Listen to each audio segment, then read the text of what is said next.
GM सरसों का क्या मुद्दा है? क्यों देश में विरोध हो रहा है? क्यों सरकार कह रही है कि इसका लाना बहुत ज़रूरी है? और क्यों जो पर्यावरण प्रेमी हैं, जो खाद्यान्न के विशेषज्ञ हैं, वो इसका विरोध कर रहे हैं? आखिर मसला क्या है? ऐसा क्या है जीएम फसल में जिसको लेके भारत में लंबे समय से विरोध हो रहा है? और अब जो पहले कई फसलों को लाने की कोशिशें हुई थी, लेकिन जीएम के द्वारा अब रास्ता खोला जा रहा है। क्या है पूरा मामला? क्या है पूरा मुद्दा? किसको इससे फ़ायदा होगा, किसका नुकसान होगा? ये सारी बातें आपको बताएंगे हम इस वीडियो में। सरसों भारत की प्रमुख खाद्य तेल फसल है। देश में करीब 6.5 से लेकर 7 मिलियन हेक्टेयर में सरसों की खेती होती है। इसके प्रमुख उत्पादक राज्यों में राजस्थान, मध्य प्रदेश, पंजाब, हरियाणा और उत्तर प्रदेश शामिल हैं। वैसे तो सरसों की चर्चा अक्सर तेल की महंगाई को लेकर होती है, लेकिन इस बार ये चर्चा सरसों के नए तरह के बीजों को लेकर के है, जिन्हें जीएम बीज कहा जा रहा है। जीएम सरसों का मुद्दा सड़क से लेकर संसद तक उठ चुका है। मामला सुप्रीम कोर्ट में है। कृषि जानकार और पर्यावरण प्रेमी इसका विरोध कर रहे हैं, तो सरकार का दावा है कि जेनेटिकली मॉडिफाइड सरसों से उत्पादन बढ़ेगा, लेकिन विरोधी खेमा सरकार के इन दावों को नकार रहा है। न्यूज पोर्टली ने इस मुद्दे को लेकर के देश के किसानों, खाद्य विशेषज्ञों, वैज्ञानिकों और किसान नेताओं से बात की। सबसे पहले सुनिए भारतीय कृषि अनुसंधान परिषद यानी आईसीआर के सरसों अनुसंधान जो कि भरतपुर में है, उसके जो पूर्व निदेशक हैं डॉक्टर धीरज सिंह, वो क्या कहते हैं। वो पिछले 4 दशकों से भारत में तिलहन से जुड़े रहे हैं, सरसों के विशेषज्ञ हैं। क्या सर भारत को जीएम सरसों की जरूरत है? जी नहीं जरूरत। तो कह रखी है कि 25% पैदावार बढ़ जाएगी। 25% किससे पैदावार बढ़ जाएगी भाई? जो बढ़िया वैरायटी है, हाइब्रिड है, उनके सामने बढ़ जाएगी। उनके सामने 2% भी नहीं बढ़ती, उनसे तो 10% कम आ रही है, 15% कम आ रही है, तो पैदावार कैसे बढ़ जाएगी? ऐसा 67% बिजनेस जो है ना पूरे वर्ल्ड का, वो 3 या 4 कंपनी है मल्टीनेशनल, उन्हीं के जीन है, उन्हीं के पेटेंट है, उन्हीं की टेक्नोलॉजी है। सीड सेक्टर में? हाँ जी, पूरे दुनिया में। किसी देश को गुलाम बनाना हो ना, तो उसकी बीज व्यवस्था को अपने हाथ में कैप्चर कर लो, अपने आप देश गुलाम हो जाएगा। कोई बम और पटाखे छोड़ने की जरूरत नहीं है। जीएम यानी जेनेटिकली मॉडिफाइड सरसों डीएमएच धारा मस्टर्ड 11 को भारतीय सरसों किस्म वरुणा और पूर्वी यूरोप की किस्म अर्ली हीरा को क्रॉस करके तैयार किया गया है।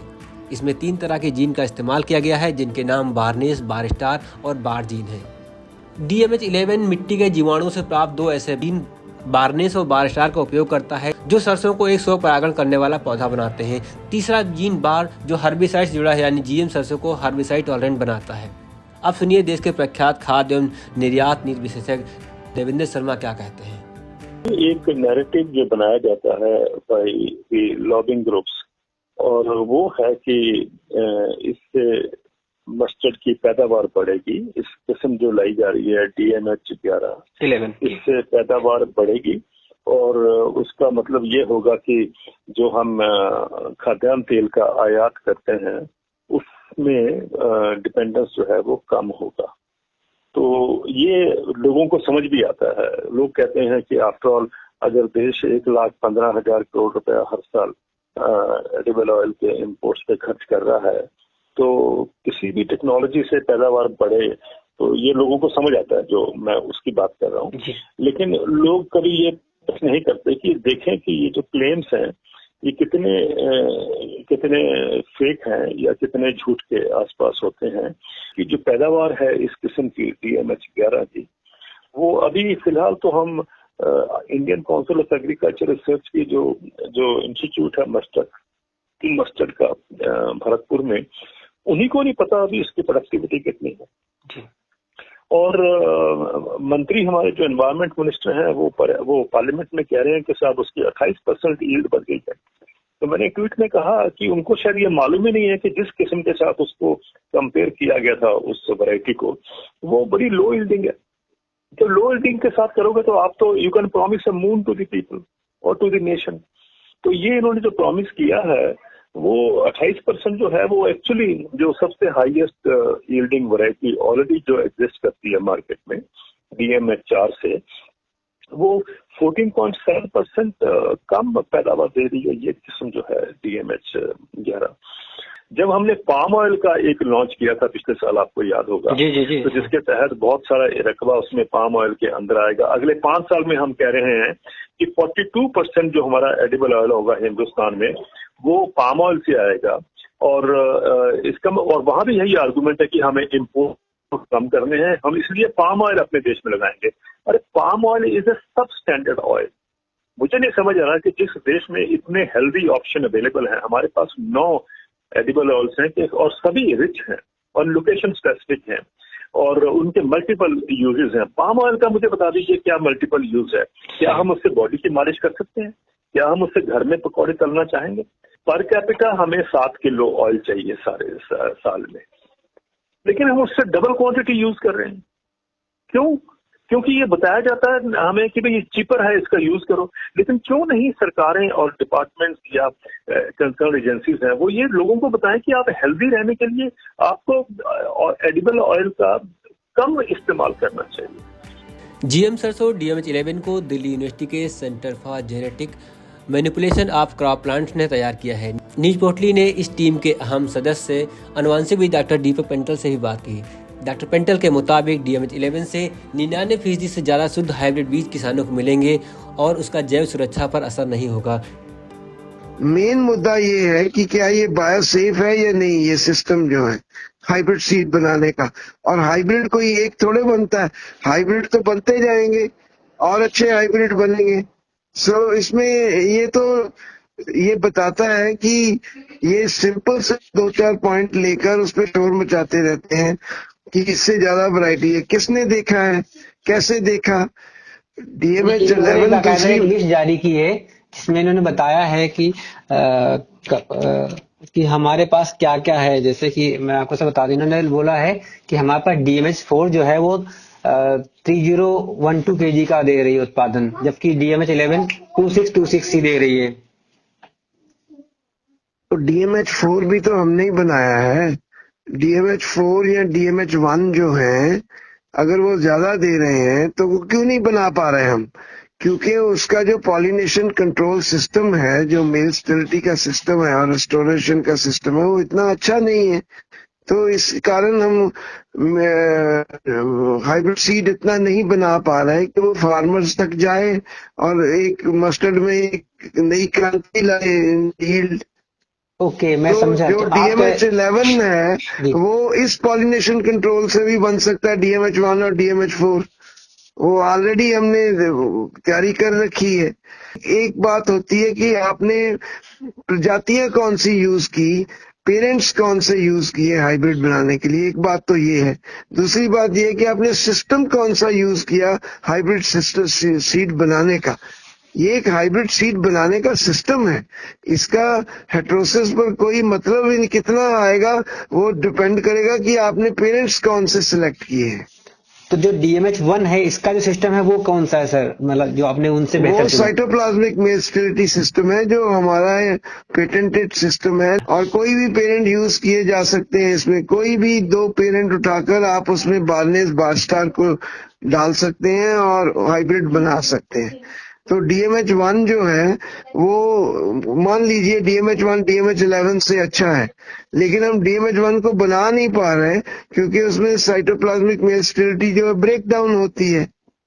तो हमने एक मजबूत सिस्टम जो है अडॉप्ट किया है हाइब्रिड सीड बनाने के लिए। तो इसको यील्ड के साथ कंफ्यूज करना तो अल्लड़पन की बात है ना। यील्ड का क्वेश्चन ही नहीं आना चाहिए। और ये जो टेक्नोलॉजी है हाइब्रिड सीड बनाने की, ये जो 3 प्रोटीन्स हमने यूज किए हैं, 3 जीन्स, ये कनाडा, यूनाइटेड स्टेट्स और ऑस्ट्रेलिया में 20 साल से इनका इस टेक्नोलॉजी को लेकर रेप सीड, जिसको हम इंडिया में गोभी सरसों भी कहते हैं, बहुत कम होती है क्योंकि वो हमारी कंट्री के लिए ठीक नहीं है, लेकिन वो मस्टर्ड से बड़ा रिलेटेड प्लांट है, बड़ा क्लोज रिलेटिव, कजन्स हैं ये दोनों। जी। तो उसमें कर रहे हैं, 20 साल हो गए, लाखों करोड़ों रुपए का व्यापार हो रहा है उसका, सारी दुनिया खा रही है। हम भी कैनोला ऑयल खा रहे हैं इंडिया में। तो मतलब बात क्या कर रहे हैं, ये तो बिल्कुल ही बचकाना बातें हैं, लोगों को डराने की बातें हैं।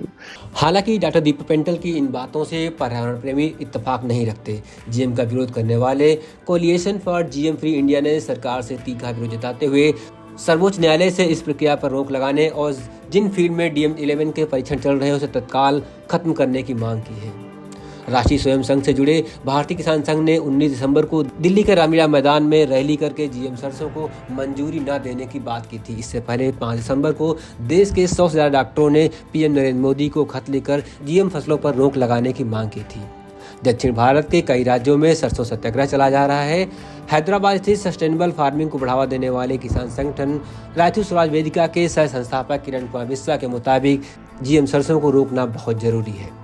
बिल्कुल जरूरी है ये जीएम मस्टर्ड को रोकना, क्योंकि ये सबसे पहले ये खाने वाले जो फसल होते हैं, खाद्य फसल, उसमें जीएम का टेक्नोलॉजी का उपयोग अभी तक तो भारत में नहीं हुआ, इसका परमिशन नहीं है। तो ये पहला फसल होगा।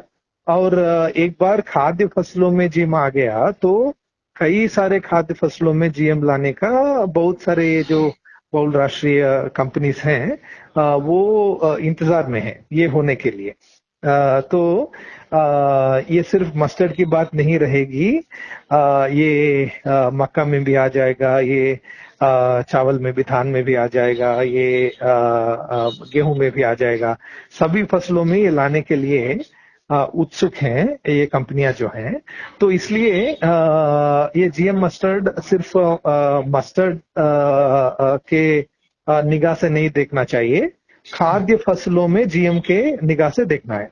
ये क्या है कि एक हेर्बिसाइड टॉलरेंट वैरायटी है। ये हेर्बिसाइड टॉलरेंट क्रॉप एक बार आ गया तो वो हेर्बिसाइड का उपयोग जो है बढ़ जाएगा, वो बिल्कुल बढ़ जाएगा। क्योंकि दो चीज हैं, एक तो ये हेर्बिसाइड का उपयोग ज्यादा बढ़ जाना ये पर्यावरण के लिए और हमारे स्वास्थ्य के लिए भी, क्योंकि जो भी जहर आप डालेंगे वो पूरा हमारे फसल के माध्यम से हम उसको खाते हैं और जमीन में जाके वो हमारे जो वाटर सिस्टम है उसमें चले जाता है। जीएम फसलों को लेकर हंगामे के बीच सरकार ने संसद में कहा कि जीएम कॉटन यानी कपास की खेती से पिछले 10 वर्षों में शहद के उत्पादन के कम होने के कोई साक्ष्य नहीं मिले हैं। सरकार ने राज्यसभा में ये भी बताया कि पिछले 3 वर्षों से जीएम सरसों को लेकर एक सीमित ट्रायल चल रहा था, जिसमें पाया गया है कि इसका उत्पादन राष्ट्रीय स्तर पर 28% ज्यादा है, जबकि जोनल स्तर पर 37% अधिक पाया गया है। इससे पहले देश के पर्यावरण मंत्री ने कहा था कि देश में इस्तेमाल किया जा रहा खाना पकाने का 55 से 60% खाद्य तेल आयात किया जाता है, यानी विदेशों से मंगाया जाता है। ये उन देशों से आता है जहाँ जीएम खाद्य पदार्थों की अनुमति है। तो हम इन देशों से तेल आयात कर सकते हैं, लेकिन अपने देश में जीएम फसलों का उत्पादन क्यों नहीं कर सकते? बी अधिकार मंच के संयोजक कपिल शाह सरकार के दावों को गलत बताते हैं। जितने भी डेटा है उसको रख के और हम किसान से बात करते ही रहे हैं, इसीलिए तो इतने सारे किसान संगठन हमारे साथ हैं। जी जी जी हाँ। तो बीजी अपॉर्चुनिटी नहीं मिले, अभी कोई भी अपॉर्चुनिटी नहीं मिले तो हम तैयार है बात करने के लिए, उसमें कोई सवाल नहीं। जी सर। आज बीटी कॉटन में भी आप 2002 में रिलीज हुआ, अब पिछले 4-5 साल से तो आप देखिए किसान अब नया विकल्प ढूंढ रहा है। और बीटी कॉटन में तो शुरुआत में उत्पादकता बढ़ी है, इस शुरुआत के 3-4 साल, इसमें तो वो भी सवाल ही नहीं है। साथ DMH-11 की अनुमति में शोध और परीक्षण में प्रोटोकॉल का सही से न पालन किए जाने का भी आरोप लगाते हैं।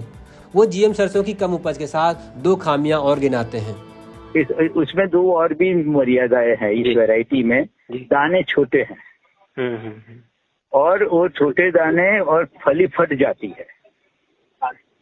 अच्छा। तो ये दोनों तो इसको किसान पसंद नहीं करते हैं। जीएम का विरोध करने वाले मंचों जीएम फ्री इंडिया, किसान संगठन, स्वदेशी मंच के विरोध की एक बड़ी वजह खरपतवार नाशक से जुड़ी महिला मजदूरों की बेरोजगारी भी है। ये जो हमारे खेती में ज्यादातर खेत मजदूर और ज्यादातर महिला किसान जो होते हैं, ये